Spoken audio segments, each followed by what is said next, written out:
Hey guys, this is Courtney from Will's Bloom, and this is the Astrobiz podcast where we talk about astrology and business.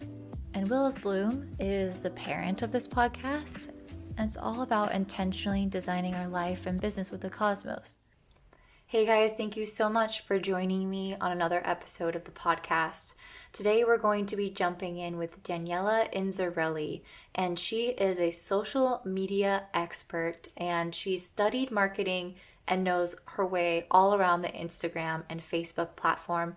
She is wonderful at building community, creating engaging content, and really connecting and relating with her audience. So today she's specifically going to help us dive into the mindset behind social media because she works with people on all the limiting beliefs that are holding them back and all the reasons why they're not getting started. So you really, really want to hear her advice because she covers some things that just really got me excited. And I know that you guys need to hear this information if you're just starting out.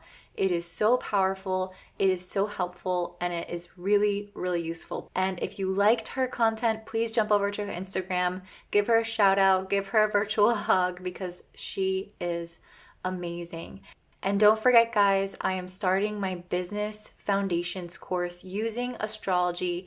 It's called Root to Rise, and it's over on willowsbloom.com. So if you like information like this, I dive even deeper into it in the course, and you will learn hands-on with me each and every week. So the cart closes for that on April 20th, so you don't want to miss it.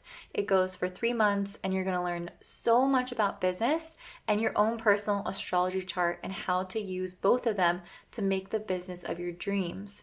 So in this episode, my audio is not that great. I use the same mic, but some issues happen and there's tons of distortion happening. So I just wanted to warn you guys and let you know that the episodes after this will be better. So just bear with me. I tried to edit it out, but I'm only human and there's only so much Audacity can do. So I hope that you enjoy this episode. Don't forget to hit up Daniella at the end. Thanks so much, guys.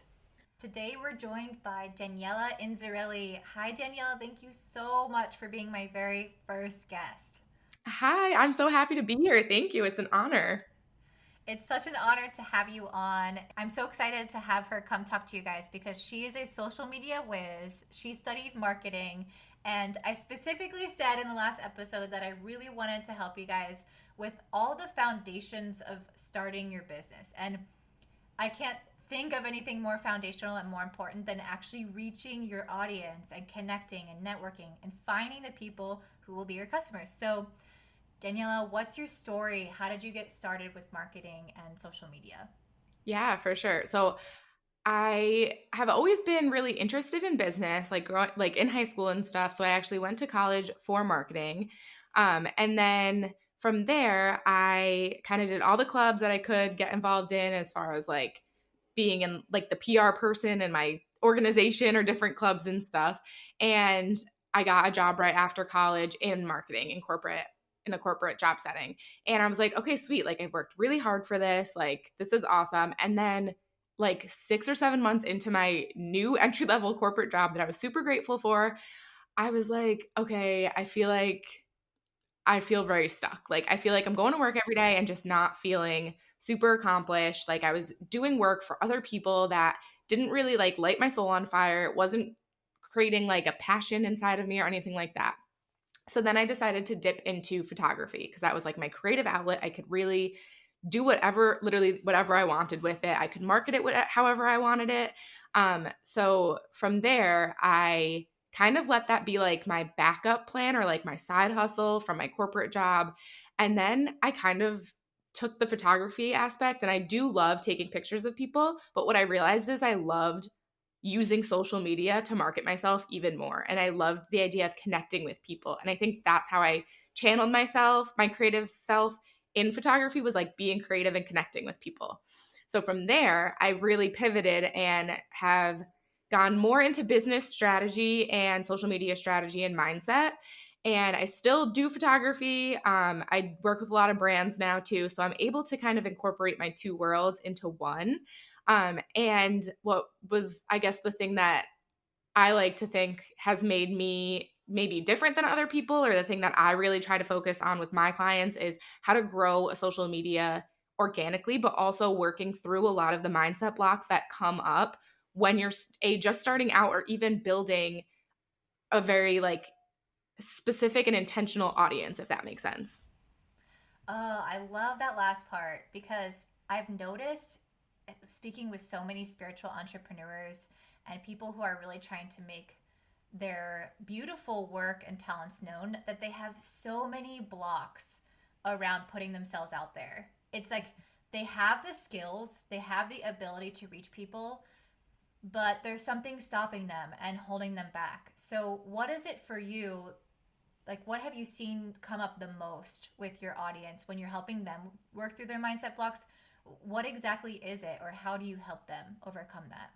Yeah, so this is huge. And honestly, the biggest thing that I noticed for myself when starting out was I had this fear of what other people were going to think of me. So my Instagram was filled with all my high school friends, like my family friends, my college friends, all of these people that I've just accumulated in my personal Instagram account from going through life. So I was like, I went through all of the things that you go through, like, what are they going to think of me? Who does she think she is posting this stuff now? We went to school for the same exact thing. Like, I could be doing this. Why does she think she can be doing this? All of this stuff, right? So I created a separate Instagram account. And I'm not saying that this is what you should do or you shouldn't do. This was just my experience and kind of my thought process for it. So I created a separate Instagram account, and I found that I was just connecting with people on that one more. I was really putting my heart and soul into it. The people that I wanted to be surrounded with were on that account, and I was barely using my personal one. So I was like, you know what? Like, I don't even like this other one anymore. I'm completely switching. And I flip flopped back. So I have my personal and business account is the only one that I use now. So that was kind of what I needed to do to get there. But honestly, if I had worked on the mindset stuff prior, I probably would have been better off just staying with one and really like building that foundationally. But I think that's a huge thing that people go through, is what are people going to think about me if I do this? And the number one thing that I say to all my clients when they go through this, because everyone goes through this, is there's a few things. One, you need to get really clear on what it is that you're trying to do and your why. And once you get that like down packed and you have a deep why, not like I want to help people, that's everybody's why. You need to go even deeper and be like, why is it that you specifically, what has happened in your life or your childhood that has fueled you into wanting to make a difference in the world? Get really clear on that, because once you have that, then it's like, I don't care what anyone else thinks. I'm doing this for an actual purpose, and that's okay. The other thing we have to remember is people really don't care that much about what we're doing. And this was like a hard realization for me to come to, but it's true. If you think about it from your perspective as a follower to someone else, you might be like, "Oh, that's interesting." Or this person changed to do that. But it's not like you're going to spend days or weeks or months thinking about that. People forget about it. So we can't let stuff like the fear of judgment stop us from doing something really awesome. So that's one thing that I noticed. The other thing that I noticed is people are waiting until they feel ready or perfect to post or create something. That has been, and I've been guilty of it too. And even when it comes to specific posts, I'm like, I don't know if I should post this. Like, again, what are people going to think? Who am I to do this? I have to wait until I have X, Y, and Z done. I have to wait until I have a certain number of followers, all of this stuff. And frankly, these are all kind of excuses. And if we don't push through them, I promise you, when you have X thing done, so let's say you're like, I need to wait until I have 200 followers before I can do this. Once you hit 200 followers, you're going to find another excuse to put that in. So that's what I like to call like my conditional statements. And as if you have a conditional statement around that, you're just going to find another thing to put in. Yes. Oh, yes. Okay. I love this. I love all of this because I have seen this come up with people so much. And I don't think that I am exceptional. I don't think that I am any different than the average Joe. I think the one thing is that I don't wait to feel ready. I think that is like the only thing that really can separate successful people from people who are waiting to be successful because they're always waiting to feel that thing that they never will feel because it just comes through experience. It just comes through trial and error. And it's like they're waiting for that moment that never appears. And so you're never, ever going to start. And so I love that you said that. I also love that you mentioned the judgment aspect because I think people are so hyper focused on how others perceive them. And this is not to sound harsh, but that is very selfish because if you're so focused on yourself and what everyone thinks about you and how all your content is perceived and like it's all about you, you're really losing track of the people that you're meant to serve. So I love that you start off with having a strong why because when you have a strong why, then you know exactly who you're meant to serve and why you're serving them. And then when you actually go to post something, you're thinking about that person. And so it no longer becomes about you. It's a very egoless state. And you have so much power and action from this place. And you're not having so much self doubt. I mean, we're all going to experience the self doubt. That's not just going to go away, unfortunately. But when you can refocus on that person that's actually struggling with something and really think about them and how you're going to change and impact their lives, I think things sort of tend to shift. And I think it can be a lot easier to do that once you've already had customers and you've worked with them and connected with them. You're like, that's who I'm helping. I'm helping Daniella or I'm helping Jesse or whoever that person is. And so you're able to connect more. But I think it's hard at the beginning when you're like starting off as an entrepreneur because you're kind of just making up that person and you don't have people messaging back on Instagram. You don't have that connection coming back and forth. And so it's easy to go inward and focus on yourself.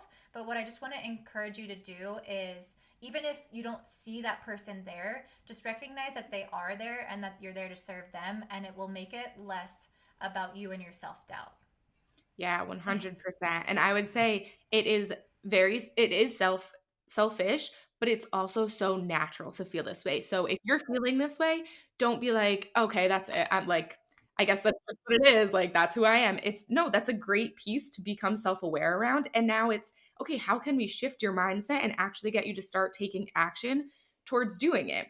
And I feel like the aspect as far as getting that self-validation or having people messaging you back to kind of build that social proof, that's what I like to call it. And if you think about it, you have a message that needs to be shared, and if there's one person in the world who needs to hear that message or needs to connect to you, and you're letting those limiting beliefs and those that fear of judgment or failure stop you, you're doing a disservice to them, like by holding yourself back.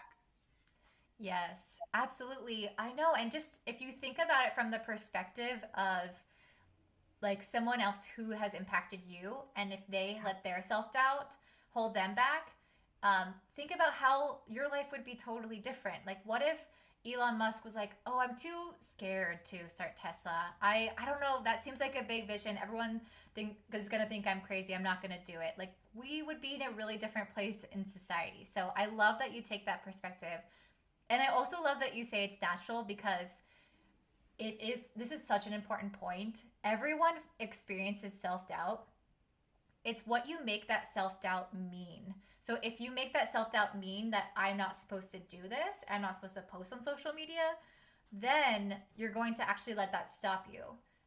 But if you experience the same self doubt, you can make that mean that this is normal, my brain's trying to protect me, and I'm just going to do it anyway.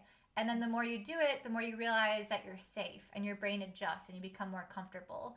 And so, anytime that you're experiencing self doubt, it's because you're trying something new, you're growing. And so, I would actually be concerned if you did not have those feelings because I would think, well, you're staying well inside your comfort zone.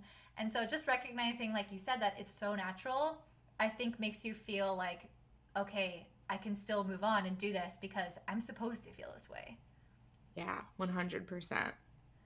And so I know that you have some mindset courses and that you work specifically on this. So tell the audience like what exactly you offer so that they can find you. Yeah. So I actually just launched this new program, and I've been calling it a 2-week intensive. And I've channeled in how I learn and how I like to receive programs. And I've kind of created something in that way, hoping that some people will relate to that. So there's nothing wrong with having a longer style of a course or a program. I think that's awesome because it really allows you to be like create something really sustainable. But I also wanted to create something that was more of a quick dive deep turnaround. And especially during the time that we're in, people have more time. People are looking for ways that they can dive deep inward. And so I created a 2-week program, and it's about kind of everything we talked about, how shifting your mindset is the first part. And then we go into taking action. So that's something that has started. It started this past week. So I'm really hoping to start doing these like once a month. So if that sounds like something, yeah, if it sounds like something you're interested in, let me know. I've kind of, like I said, it was the first one. So I'm kind of toying with it and seeing if I want to create like a specific theme around each one or keeping it more general and helping people through it. But it's a very intimate group, so we can do a lot of one-on-one, and we have support within the members that are inside the 2-week intensive. Yeah. I love that. I definitely hope that you do it each month because I think that this is something that people are always working on, that there's always issues around. Like I don't think it's something that ever will go out of style, like the fact that it will really always be on the top of people's minds because we need to connect with our audience, and we're definitely going to have limiting beliefs all along the way. As you experience more growth, you have different next level devils, different things that bother you.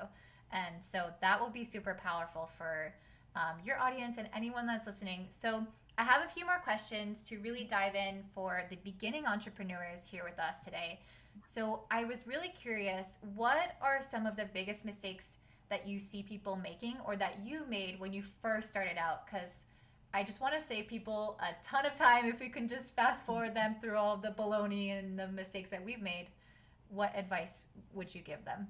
Yeah. So I think for a while, like I said, I hid behind my new Instagram name, my new Instagram thing. And it took me a while to kind of build my brand that way. So I would say this might be conflicting advice, but I just want to be able to make sure that people aren't feeling like that they're not relating to something. Because for me, I feel like I went through the process that I had to go through in order to get where I am. And I don't regret anything. I don't think that any of that was a mistake. I think that showed me so much.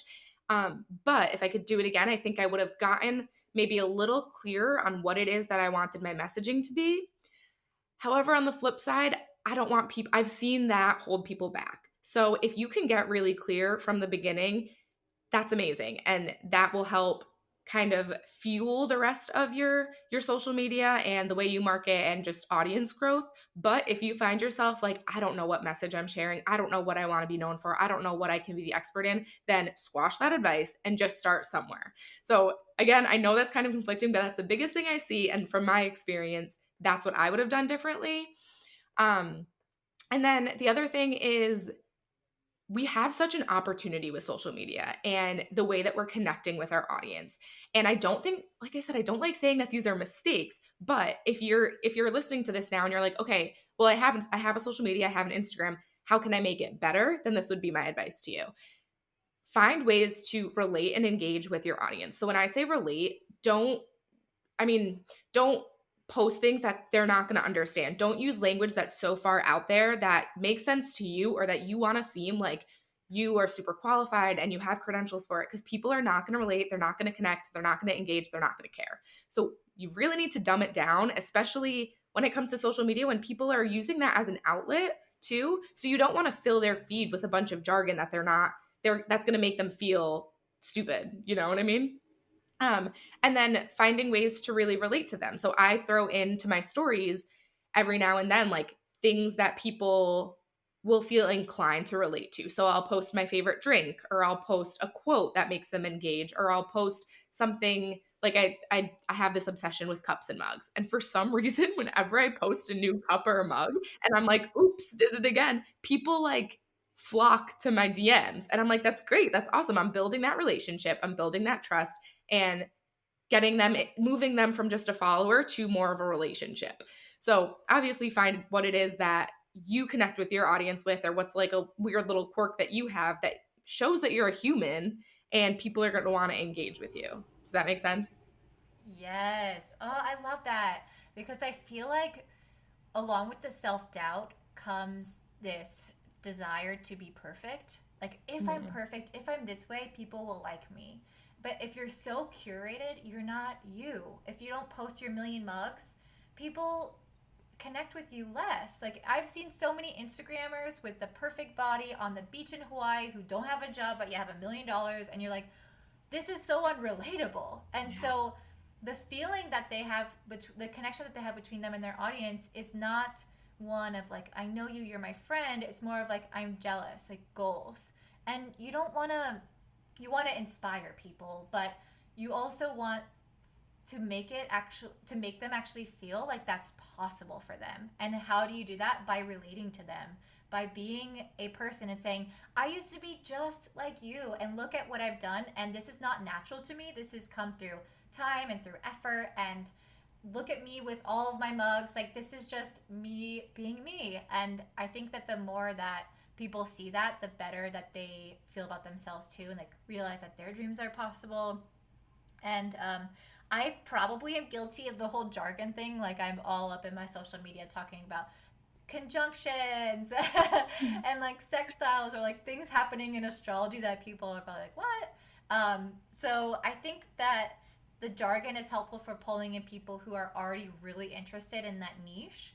But I think that you're so right in that it can kind of make other people a little bit scared. Like, what are they talking about here? So I think it's definitely like a fine balance. How can I incorporate things that will maybe attract the more advanced people in that field, but then also have more welcoming posts for the newbies? So, for example, for YouTube, they have content that you make for subscribers, and then you have content that you make to funnel people in, like the how to's or the things that people can find you through. So I think that what you said is so important, because it's, you can't just have like the jargon, you can't just have the really specific stuff, which I think I could definitely do better on. So I'm glad that you mentioned that. And I'm so glad that you mentioned the thing about, being really specific about your niche and your message, because that is so important, and everyone drills that into you, that, like you said, it does hold people back. And I think that this was me. I was like, I don't want to get started because I don't know what to do, or I don't know exactly what my focus is. But Marie Forleo has a popular quote where she says, okay, I don't actually know the word for word, but she's basically saying that that the clarity comes through action and Yes. not thinking about it. And so if you keep trying to think about what your next step is or what your message is, you actually won't get there, and then you'll never feel ready. So it's actually just taking the action and just putting things out there, seeing how people respond, adjusting accordingly, and then defining your message over time. So it's like a constant state of refinement as an entrepreneur. You're never there, it's never a destination.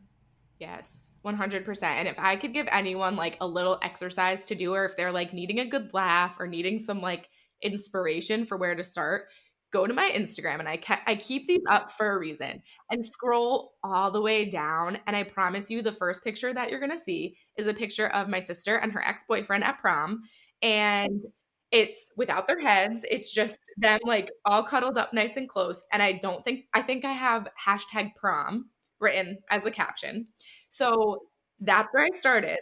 And then if you go through some of my posts, you'll see how many times I pivoted. And like I said, there's nothing wrong with it. However, that wasn't a great strategy. I got to where I needed to get to. So if you can bypass all of that, that's great. But if you're like, okay, I know I have this really good idea and I know I want to share it with the world, I'm just not sure how, you just have to start. And that, I know that's like the most said thing that's out there right now, but it's so true. People wouldn't be saying it if it wasn't true. So just start. And also, when I created my podcast, and maybe you did this too, Courtney, I went back and listened to the first episode of some other people's podcasts because I was feeling so nervous and so anxious to actually start it. And that helped me a ton. Yes, I know. It's like all about to that relating thing. Like, we all start somewhere. Even Oprah Winfrey started somewhere. So Yeah. when you just remember that, it helps you a lot. Like, don't compare your beginning to someone else's middle. People always say that, and for a reason, because it's so psychologically distressing to look at someone else with $1 million and then look at their content and they've been doing it for 3 years and you're just starting, and then you get really down on yourself because you're like, I'm not good enough. Well, of course you're not as good as them because you didn't put in 3 years of work. But in 3 years, you will be if you keep trying to take action and pivoting. And I love that you said to go back to your Instagram. I'm going to do that later. That's so funny. Yeah, definitely. If you're not pivoting, well, then maybe you're just one of the very few people in the world who had clarity from the beginning, or you're really not listening to your audience enough. So it could be one of those two things.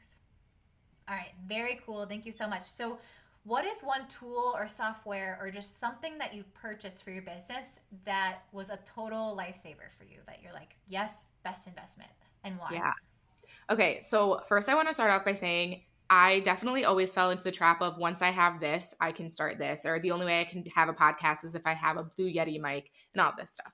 And all of that, again, is so natural to feel, but it's also, like I said, the things that are going to hold you back. So anything that I say right now or anything that anyone says, like, don't feel like you absolutely need that in order to get started. However, this was just super helpful for me, and it's not a big purchase. So I've have really expensive equipment as a photographer, as a podcaster, with editing and all of that stuff. But I can honestly say one of the easiest pieces of software, and it's not news, I'm sure you guys have heard of it, is I love using Canva.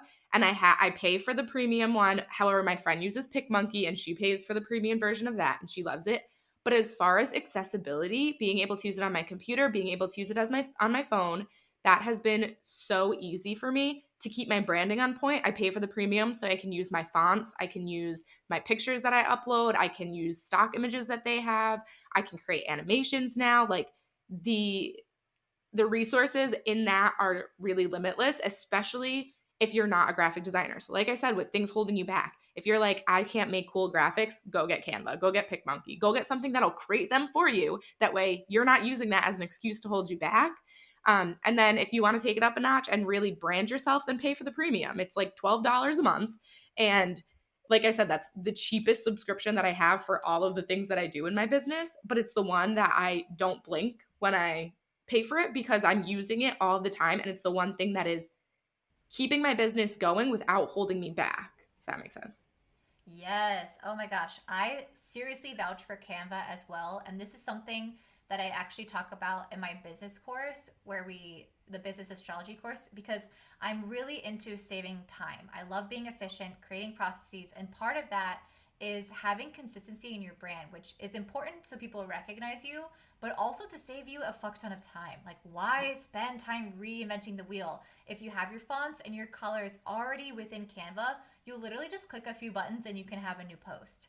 So when I'm saying it takes off hours, like shaves off hours of your work week, I'm serious. And so I walk you through that in the course, and I strongly recommend that you do get the pro version, just like Danielle is saying, because you're able to save all of your brand templates, and you can also export things with a transparent background. So you can use it in just so many different ways. You're always going to need graphic elements. So I love that you brought that up because Canva's the best.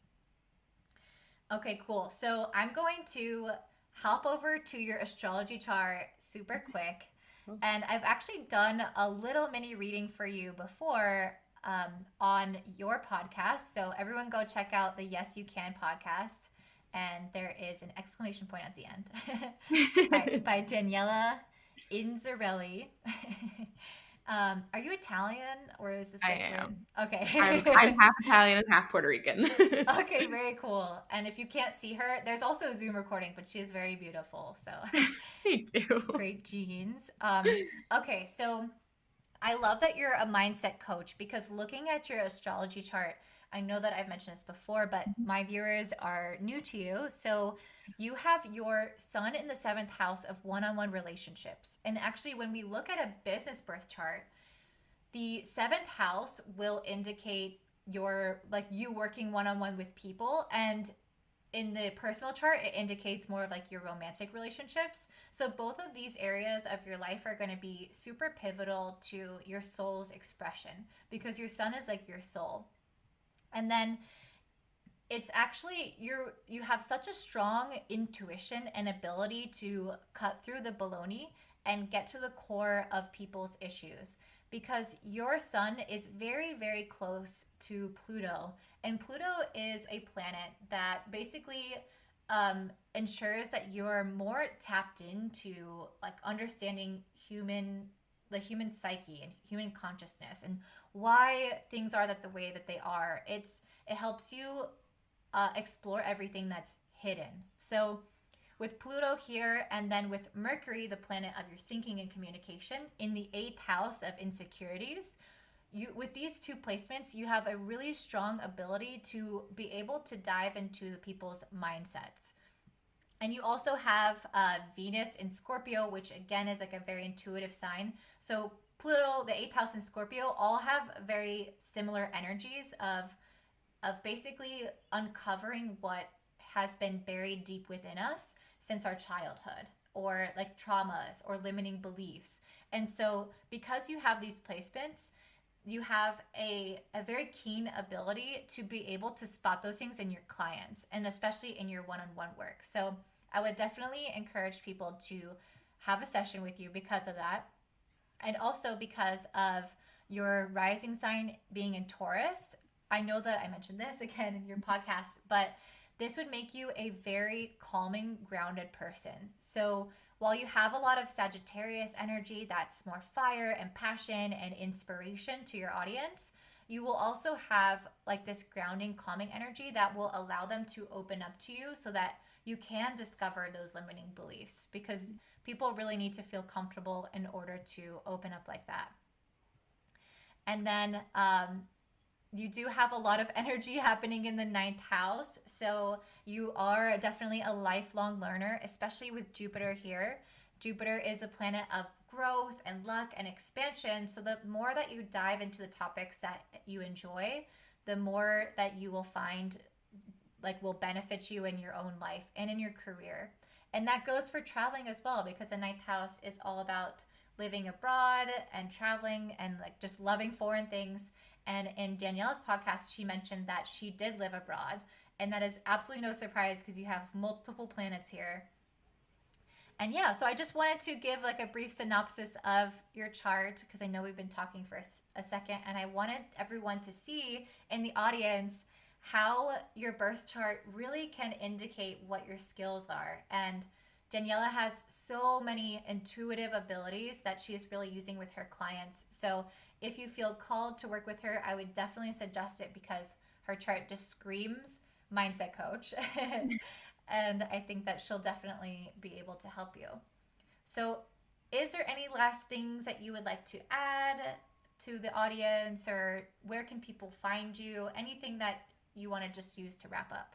Yeah, I guess I would just say that if you're listening to this and you're feeling overwhelmed by everything that you're seeing on social media or being very easily influenced, and or like you have a really big end picture goal and that's really overwhelming to you, because that's totally normal, acknowledge it and say, okay, like this is why I'm feeling overwhelmed, because I really want to do this thing. I'm just not sure how to get there. I don't know the process.